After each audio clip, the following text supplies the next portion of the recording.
going to switch gear a little bit and go into the more technical, but one of the things I liked about this is when I come to the end of my presentation, I would say the greatest challenge here is not how to technically do this. It's actually how you bring the team and your internal client and maybe your vendor along on the journey. But what I'm going to talk to you about today is competitive and strategic intelligence in an agile world. So I don't know, how many here have heard about agile, the kind of new buzzy word? If you have friends who work in software, or if you have an iPhone or a Tesla car or something, you might have been through this in real life. So what I'm going to talk to you about today, I'm not going to spend too much time about pharma disruption, but I think we all know shit is going on, right? We're going to talk about what is agile. We're going to talk about agile and intelligence, and then in the end, some of the challenges and opportunities. So the world we're looking at, and we live and breathe this. There are new tech giants moving in. I think you might address some of these mega trends. I'm not going to go into details. But there are new breeds of competitors, or companies at least, that is moving into your ecosystem. They're not here for free. They are here to do things so that things will be done differently going forward. There are new startups, both biotechs, gene editation companies, new modalities, therapeutic targets. There is even new markets opening up, marketing maturing, that goes from being not so interesting to being super interesting. And companies coming from those worlds and saying, hey, if I'm successful in Asia, I can be successful in Europe. I'm going there. We also have artificial intelligence, blockchain, big data that changes the way we do things. And the whole kind of social consumer world is changing. So to summarize it, there is a lot of uncertainty.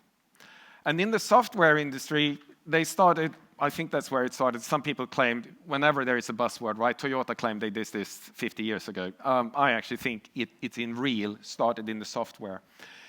They said, how do we work when there is so much uncertainty? I have a friend who do artificial intelligence things in the car that it recognizes your faces and can look where you look. And it's very cumbersome. And he said, we use agile when we are trying to do things we don't know how to do or no one done it before.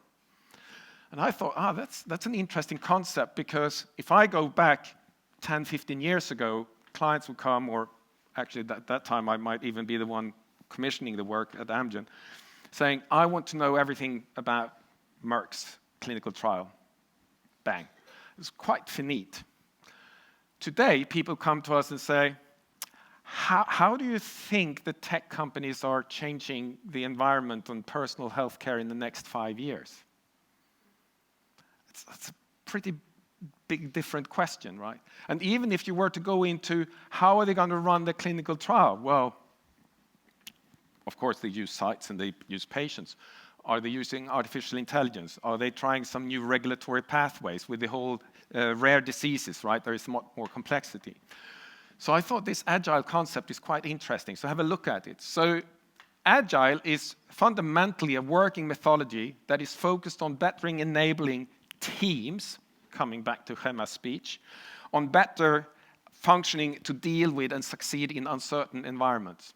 So whenever you are facing a project with great levels of uncertainty, when you simply say, never done this before, or this is complex, I think you should start thinking about agile. So we normally, or historically, operated in the kind of waterfall model. I think you know it. So fundamentally, we start by saying, let's have a planning meeting, let's go collect information, let's do a bit of analysis, and then disseminate it, report it. It's a little bit like shooting an arrow. You pull back, you aim, but then you release, and then you hope to hit, right? This is not always ideal when you have a moving target, but we use it a lot. Agile is a concept where you fundamentally work very differently. Number one, you don't have a hierarchy. You don't have a boss. You have a heterarchy, which means that whoever is the best to answer the question leads that session.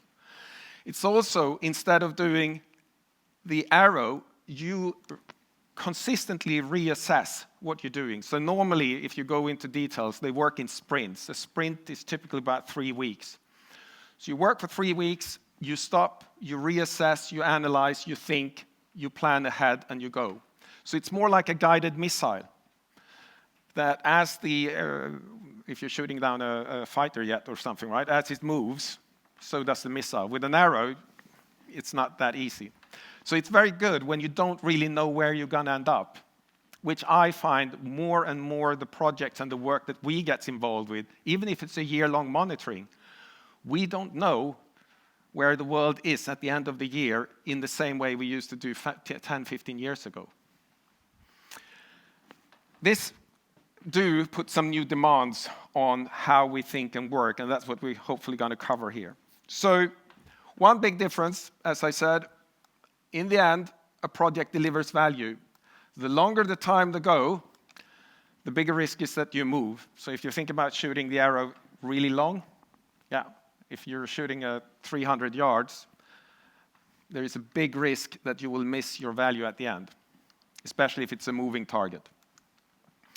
What you do in the agile work stream instead is you start off saying, here's what we think is going on. Let's do some planning, collect, analyze the information, think about it again, discuss in that cross-functional, hierarchical way, deliver some value, reassess, and then you go. And the advantage with this is that you consistently deliver values and you consistently recalibrate. And of course, as always, in the end, you do hit the airplane, right? And that's when you get the big value. Now, everyone knows, or I hope you know, the kind of old CI process. So this is how we used to work: planning, direction, collection, analysis, dissemination, and the CI manager in the middle, making sure that it happens. What drives this? The people we need to involve, the processes we can leverage or need to install, and the resources we need to call on. Typical quality metrics that I've been preaching at least for 10 years was, if your intelligence is accurate, relevant, and timely, you're doing a good job. Now, in the new world, a few things changes. Number one, it's not the CI guy who runs the cycle. It should be what they call the Scrum team. You can call it project team or whatever, right? But it's fundamentally, it's not just you. It's actually also the decision makers. There are other enablers, people that you are involving in the project. The other thing that changes is, and this might sound a little bit weird, the most important thing is no longer necessarily to be accurate, because we are constantly shifting. So we say the important thing is that what you put out all the time is inferential, meaning that whatever we produce, we need to be able to make inferences from it. We need to be, not only does it need to generate insights, it also needs to generate guidance where we go next. This is a challenge. So we're not only looking for, here's what Merck is doing, we're actually trying to understand, so where are they going next? What does it change in our project? Is there another analysis? Maybe we're no longer interested in the clinical trial. Actually, what's interesting is how they are thinking about market access or some other detail, right? That changes. Relevant, yes, obviously what we do is relevant, but we would like to say even more important is that you're integrated. Because if you're integrated, you are relevant. And especially if you think about this sprint process, if you lose touch, then you lose your project. Then you're a guided missile without guidance. Then you're even more useless than an arrow, right? Because at least the arrow had an aim in the beginning. The last thing is timely, yes, but we want to change it a little bit and say being in step. Because you don't have a big end deliverable. You have to be in step with the decision maker, with the problems they are trying to solve or the decisions they are making. And it's the idea that decisions isn't just made on Wednesday, 4th of July. Is that a Wednesday? No. Thursday, yeah. Actually, what we see more and more is that decisions are kind of creeping on us, right? There are small decisions being made all the time. And if you think about decision makers you worked with, By the time they say, yes, on Thursday we're deciding on how we're going to position our product, they don't live in a vacuum until that Thursday. By Thursday, they've already made up their mind. So you need to work with them all the time. And that's where this agile CI process works really well. So to continue to drive this idea, here's the traditional, should we say, arrow methodology, right? And what we know is, when does CI get involved?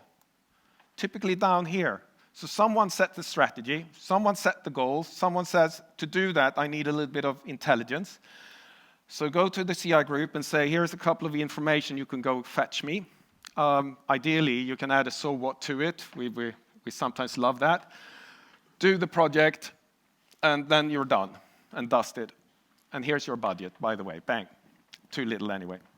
What we want to do is differently. So with Agile, remember the sprints where we go back, set the strategy, set the goals, identify the gaps, but then you go back and redo it again and again and again every third week. It might be, when you adapt it into your organization, that every third week is maybe too often. We are maybe a little bit slower than software companies. Maybe it's once a month or every sixth week. But the idea is, find that rhythm when you reassess. The other thing which I love about this, last year I spoke to you about strategic intelligence. We tend to spend a lot of energy down here. What is the competitor doing? What is the competitor saying? And typically very much what the competitor is about. What they're doing now, what they did yesterday. We talked about the importance to elevate and ask yourself strategically, what is it that they are trying to accomplish? How are they trying to shape your market? And if you take a strategic outlook on where you are, it's not just competitors. There are other stakeholders. How are they trying to shape your environment? And with the pharma, or it's not pharma, but the tech companies coming, how are they trying to shape the market? Where do they want to add value out? And what this methodology allows you to do is to say, yes, we will find operational information. We can do some tactical inferences, but every now and then, in a complex world as we are, we should take the big step back and say, so how is this shaping the environment? What's the strategic impact? So you do want to run an elevator. And what you're going to see if you start running this elevator is actually, instead of focusing on what the competitor is doing today and what they've been doing for the last 3 months, is once again this push. And we spoke about this for 10, 15 years. The focus needs to be forward. That's what CI is about. What is the competitor doing in the next 2 years? Or in the next year? Or in the next quarter if you're in sales? But the only way of doing that is to add some thinking. Strategic thinking. What are they intending to do? Therefore, what are they likely to do? Therefore, is what they're doing making sense? Will they change? What should we look for going forward? What I love about Agile, it invites this. Because if you're close to your decision maker in your Scrum team, if you're not just a stick fetcher, but actually someone that you discuss, what are we trying to accomplish here? How can I guide you? Then in every sprint, you can do this journey. It doesn't have to be a 3-day workshop with 300 decision makers or directors or VPs. It needs someone to just stop and think in a smaller group with the right people. The other good news is, when do you involve CI in this process? Well, we need to be involved all the time because it's a moving target. So this comes back to what I said before, why I liked Gemma's speech. Because this creates some challenges. Because we can't have the normal, here's the strategy, here's what I want you to do for me, come back when you're done. We need to change our client relationship. It also means that you need to change the people you're working with. Maybe you need to pull people in to help do this analysis. So a lot of this is going to come down to not only maybe reading a quick paper on Agile. We have an excellent paper on that, by the way. But what you do need to do is to work with people, get them involved, get them inspired. And this is one practical tip. If you like this idea and don't go home and say, I'm running 10 projects and I'm all going to turn them into agile product. This is going to be fantastic. I have 5 internal clients. I'm going to get them to buy into this. Ask yourself, do I have one client with one interesting project that might be keen to try something like this?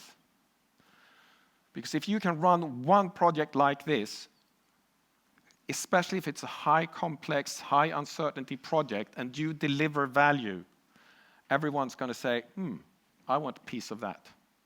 That's how you drive change. Don't try to change all your directors, all your clients, all your people at once. Find the champion, run with it, learn from it, and do it again. What will it take from you?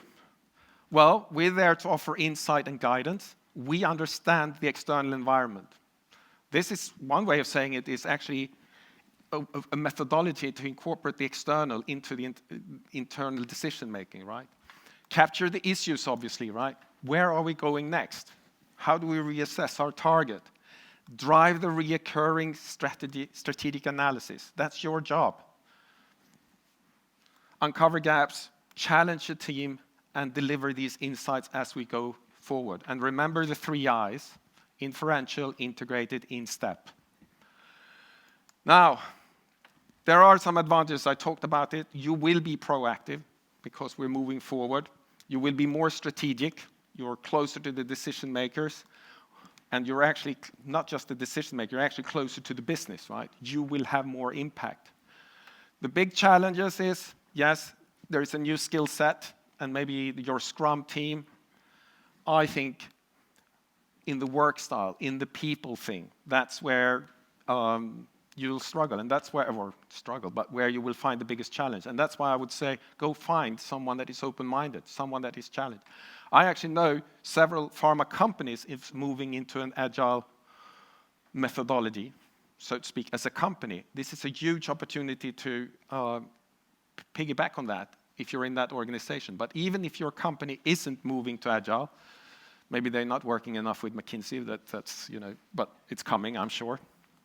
But find that champion. And arbitration, because when you're moving from a hierarchical world to a heterarchical world, it's not always easy. When I was at Amgen, if there was a VP in the room, you knew the answer because the VP was always right. When the VP walked out, I was right because I was the director. If I walked out, the manager was right? Hierarchy provided the right answer. It's a little bit like the church works, actually. My son is just doing his confirmation, sorry. That was a side. In this world, actually, it is more democratic. You are right to an opinion if it's your field of expertise. Maybe the manager is the one who says what is right and wrong. And that creates some tensions and challenges. And in the end, the VP's job is on the line, right? More than anyone else. But you will have to find a way to arbitrate that. And in my experience, if you have the right people involved, then arbitration is easier. If you go back to Gemma's example, obviously if you have a disruptor in your team, you can get rid of them. It's harder to say, this boss isn't really up to speed, so let's get rid of him, right? That's a harder play. But you have to find a way who can you work with. That was actually the essence of my speech. And I think if I were to say one closing remark, last year I spoke about strategic intelligence. A lot of people came afterwards, how do I implement this? And I think using this agile work process, or the agile way of working, is a way to actually implement strategic intelligence. Open for question, comment, challenges.